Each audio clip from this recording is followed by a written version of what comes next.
Hawaiian Kingdom blog, weblog of the acting government of the Hawaiian Kingdom presently operating in the occupied state of the Hawaiian Islands. Putin warns U.S. and NATO countries of nuclear attack. Island of Oahu targeted for nuclear strike, February 24th, 2022. Yesterday, Russian forces invaded Ukraine from the north, east, and south. Russian President Vladimir Putin justified the invasion as a response to the North Atlantic Treaties Organization's NATO coming too close to Russia's borders. According to the U.S. State Department, NATO was created in 1949 by the United States, Canada, and several Western European nations to provide collective security against the Soviet Union. After the fall of the Soviet Union in 1991, Russia has taken the mantle of the former Soviet Union and maintains a very large military force and nuclear weapons. Former Soviet states to the west of Russia became members of NATO, with the exception of Ukraine, Belarus, and Georgia. Russia views the encroachment of NATO to its western border as a security threat. In a speech after the meeting with French President Emmanuel Macron on February 7, 2022, Putin stated, "Of course, NATO and Russia potentials are incompatible," and warns of nuclear war if Ukraine joins NATO. Russia's aggression against Ukraine is reminiscent of the United States' aggression against the Hawaiian Kingdom during the Spanish-American War. As Russia claims NATO is a national security threat to its existence, the United States claimed Japan was an immediate threat of invasion of the United States' west coast. After the United States admitted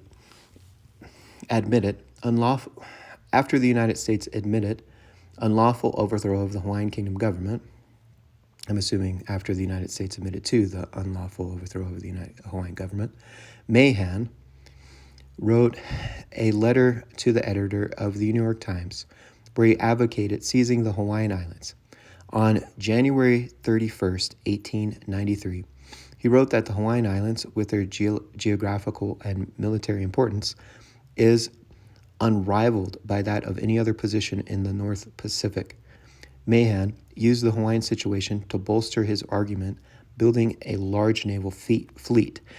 He warned that maritime power could well seize the Hawaiian Islands, and that the United States should take that first step. He stated that to hold the Hawaiian Islands, whether in the supposed case or in war with a European state, implies a great extension of our naval power. Are we ready to undertake this? Mahan would have to wait 4 years to find an ally in President William McKinley's Department of the Navy, Assistant Secretary of the Navy, Theodore Roosevelt. Roosevelt sent a private and confidential letter on May 3, 1897 to Mahan. He wrote, quote, "I do not tell you that as regards to Hawaii, I take your views absolutely, as indeed I do on foreign policy generally. If I had my way, we would annex those islands tomorrow," unquote. Moreover, Roosevelt told Mahan that Cleveland's handling of the Hawaiian situation was a colossal crime, and we should be guilty of aiding him after the fact if we do not reverse what he did. Roosevelt also assured Mahan, quote, that security of the Navy long shares their views. He believes we should take the islands, and I have just been preparing some memoranda for him to use at the cabinet meeting tomorrow. In a follow-up letter to Mahan on June 9, 1897, Roosevelt wrote that he urged action by the president in regards to Hawaii. Entirely between ourselves, I believe he will not act shortly. If we take Hawaii now, we should avoid trouble with Japan. 8 days later, on June 16, 1897, the McKinley administration signed the Treaty of Incorporation with its American puppet, the Republic of Hawaii, in Washington, D.C. On the following day, Queen Liliuokalani submitted a formal protest to the U.S. State Department stating, quote, "I declare such a treaty to be an act of wrong towards the native and part native people of Hawaii, an invasion of the rights of the ruling chiefs, in violation of international rights, both towards my people and toward the friendly nations with whom they have made treaties, the perpetuation of fraud whereby the constitutional government was overthrown, and finally, an act of gross injustice to me.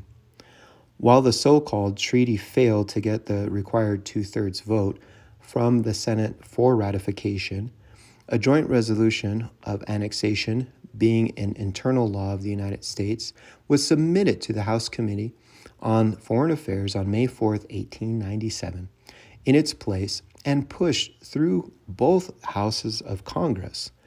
President McKinley signed it into law on July 7, 1898.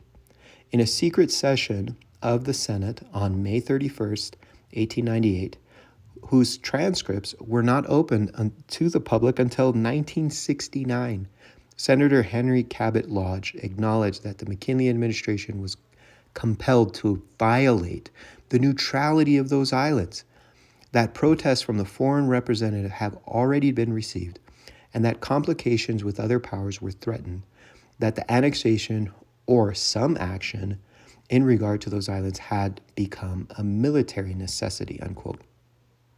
The United States aggression against the Hawaiian Kingdom, a sovereign independent state like Ukraine, gives rise to the proverbial idiom, who's calling the kettle black?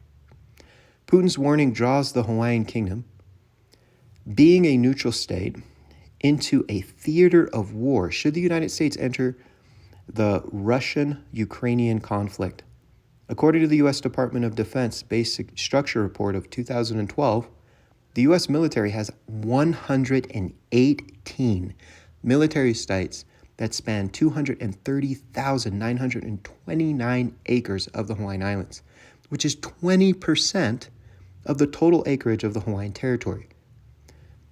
As the headquarters for the U.S. Indo-Pacific Command, being the largest unified combatant command in the world, the Hawaiian Islands are targets for nuclear strikes by Russia, China, and North Korea. The United States' prolonged and illegal occupation of the Hawaiian Kingdom is a direct violation of the Hawaiian Kingdom's neutrality, which is specifically stated in its treaties with Germany, Spain, Sweden, and Norway. Article 15 of this treaties with Spain provides Her Majesty, the Queen of Spain, engages to respect, in time of war, the neutrality of the Hawaiian Islands, and to use her good offices within all the other powers having treaties to do the same, to induce them to adopt the same policy towards those said islands.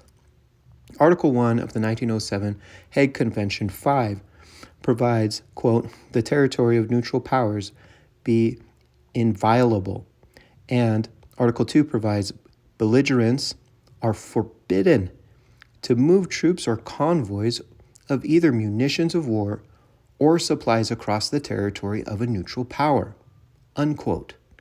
The United States' violation of these articles have placed the residents of the Hawaiian Islands into harm's way when Japan attacked the U.S. military installations on Oahu on December 7, 1941, and continued to place Hawaii's residents in harm's way in the event of a nuclear attack. In 1990, the United States Federal Emergency Management Agency, FEMA, published Risks and Hazards, a state-by-state guide. One of the subjects included nuclear targets and identified 6 nuclear targets on the island of Oahu that coincided with their locations of military posts of the U.S. Army, Navy, Air Force, and Marines. Also included as a target is the headquarters of the U.S. Pacific Command at Camp Smith that lies in the back of the residential area of Halawa. According to FEMA, the entire island of Oahu would be obliterated in a nuclear attack if a nuclear attack were to take place, with very few survivors and total destruction of buildings. Americanization. Americanization has desensitized Hawaii's population and has made the presence of the U.S. military in the islands normal.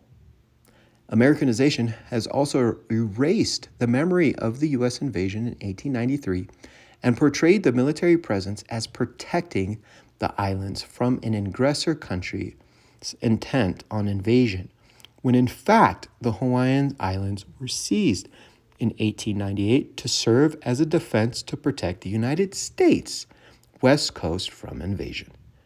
After the defeat of the Spanish Pacific Squadron in the Philippines,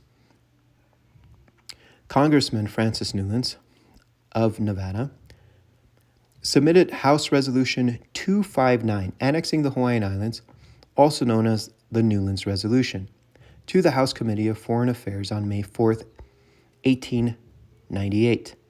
6 days later, hearings were held on the Newlands Resolution, and U.S. Naval Captain Alfred Mahan's testimony explained the military significance of the Hawaiian Islands to the United States. Quote, "It is obvious that if we do not hold the islands ourselves, we cannot expect the neutrals in the war to prevent the other belligerent from occupying them, nor can the inhabitants themselves prevent such occupation.